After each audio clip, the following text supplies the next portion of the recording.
Bien, a continuación vamos a ver una explicación sobre diferentes tipos de mezclas y elementos.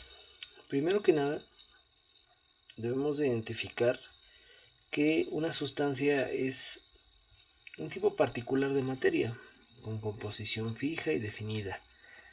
También a veces se les conoce como sustancias puras.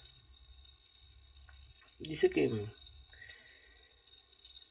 de acuerdo a esto, dos o más sustancias pueden interactuar entre sí, originando algo más grande que se llama mezcla, la cual se clasifica en dos tipos, homogéneas y heterogéneas.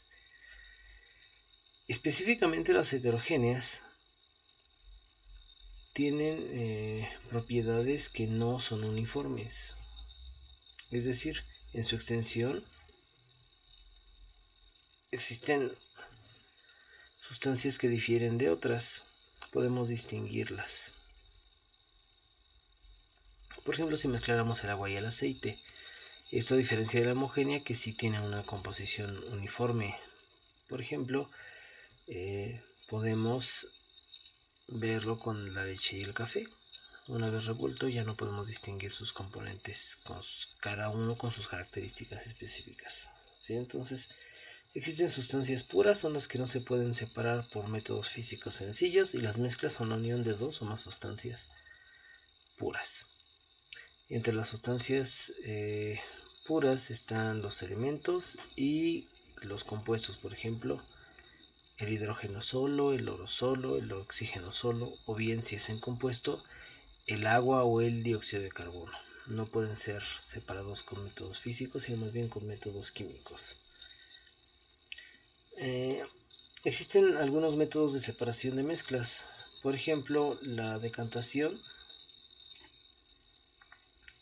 la filtración, destilación, sublimación, cristalización y cromatografía. Bien. La decantación es un método que permite separar dos sustancias no miscibles, es decir, que no formen mezclas homogéneas, ya sea un sólido y un líquido o dos líquidos. La filtración es aplicable cuando en un líquido se encuentran partículas sólidas no disueltas, como el caso de las suspensiones. La filtración se emplea para diversos fines, como la preparación del café, el tratamiento de aguas residuales. Es de todos conocido como es este método. La destilación, el agua destilada con frecuencia es utilizada en los laboratorios para preparar reactivos o medicamentos, entre otros. Por tal motivo, por ejemplo, el agua potable corriente es sometida a un proceso de destilación para eliminar sales disueltas e impurezas. Para separar los componentes de una solución formada por un sólido soluble o un líquido o dos líquidos solubles, se emplea un destilador, el cual se muestra específicamente en, por ejemplo, procesos en los cuales se crea alcohol. La destilación de alcohol es un ejemplo muy frecuente. La destilación se efectúa de la siguiente manera. La disolución se somete a un cierto calentamiento. Entonces el líquido se condensa por efecto del enfriamiento que produce el agua que circula alrededor del tubo. Ese tubo es un tubo refrigerante, que a su vez puede llegar a conducir calor. En este caso, como las sales no alcanzan el punto de ebullición, quedan en el matraz y el agua se recoge en otro recipiente. Les decía, esto es, por ejemplo, con el cual se destila el alcohol.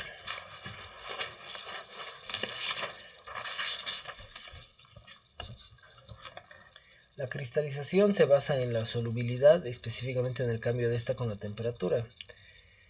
Es muy común que la cantidad de sal que se disuelve en agua aumenta con la temperatura, es decir, a mayor temperatura, mayor solubilidad o disolución. La sublimación es un cambio de estado sólido a gaseoso, sin pasar por el líquido. Algunas sustancias son sublimadas, como el yodo, la naftalina, el unicel, algunos desodorantes sólidos, ese tipo de propiedad es aprovechada para separarlas en otras de estado sólido. Por ejemplo, la naftalina mezclada con sal, si en algún momento se llega a querer separar, se coloca en mezcla en un vaso de precipitados y se cubre con una cápsula de porcelana. Esa cápsula debe contener algunos tipos de hielos o agua helada. Al poner al fuego se calienta la mezcla y la naftalina se sublima. El gas sube y hace contacto con la cápsula y al enfriarse normalmente solidifica en forma de cristales. La diálisis. Específicamente en medicina se utiliza para eliminar sustancias de desecho de la sangre. En las personas, por ejemplo, que tienen algún problema o alguna enfermedad en los riñones y que no funcionan de manera suficiente.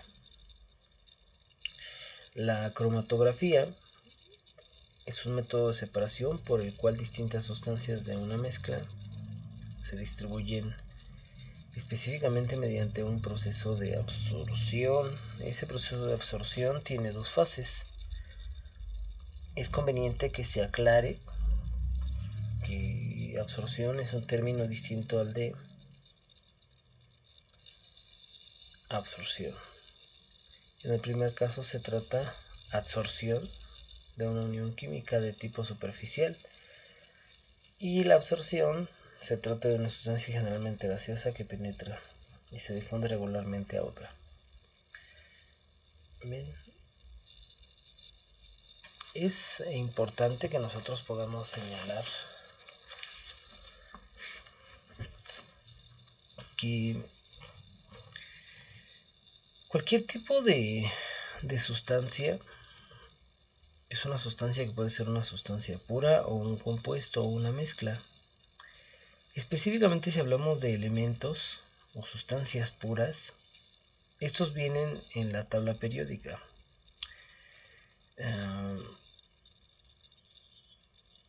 Los elementos son manifestaciones o los tipos más simples de la materia que se conoce. Actualmente existen 118 elementos, de los cuales 83 existen de forma natural y los restantes han sido obtenidos artificialmente. Cada elemento posee un nombre y un símbolo. Estos los caracterizan. Los elementos difieren entre sí en algún tipo de propiedad, pero pueden llegar a compartir alguna otra, como el estado de agregación. En 1869, Dmitri Mendeleev, profesor de la Universidad de San Petersburgo, se preocupó por ordenar los elementos y en este caso se le ocurrió utilizar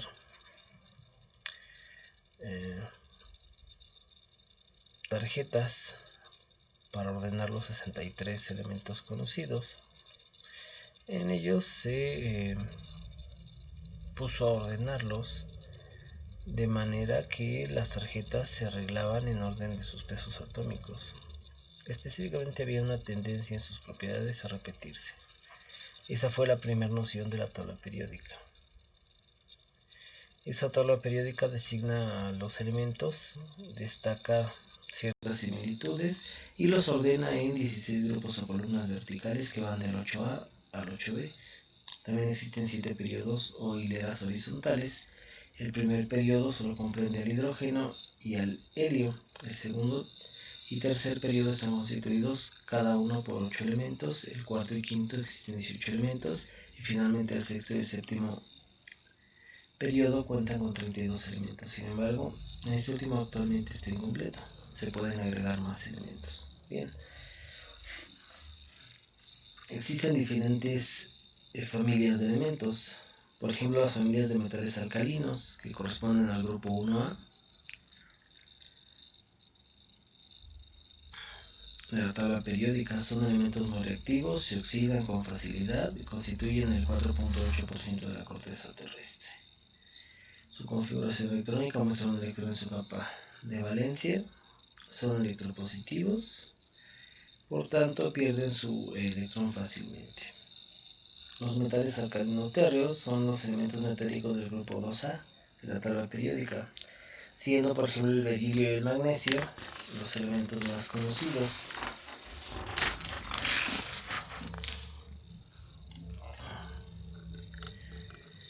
Estos elementos son más duros que los alcalinos y su configuración electrónica presenta 2 electrones de valencia. Metales de transición o pesados. Son 40 elementos de los grupos 1A y 8B de la parte central de la tabla. Se denominan metales de transición debido al carácter intermedio de transición entre los metales de la izquierda. Los metaloides. El término metaloide significa que es parecido a un metal y sirve para agrupar algunos que tienen características o propiedades de metales y no metales. Bien, los halógenos.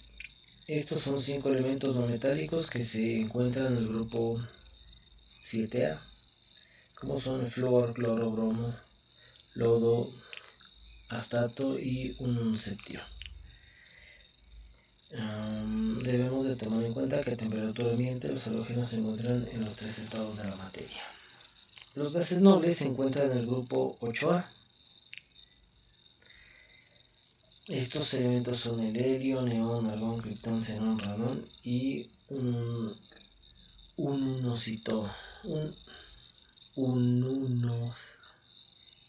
unoptio. Lo siento.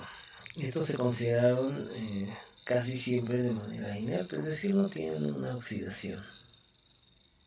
El helio es el segundo elemento más abundante del universo. En la atmósfera hay un 1% de gases nobles, agrupándolos todos. Sus principales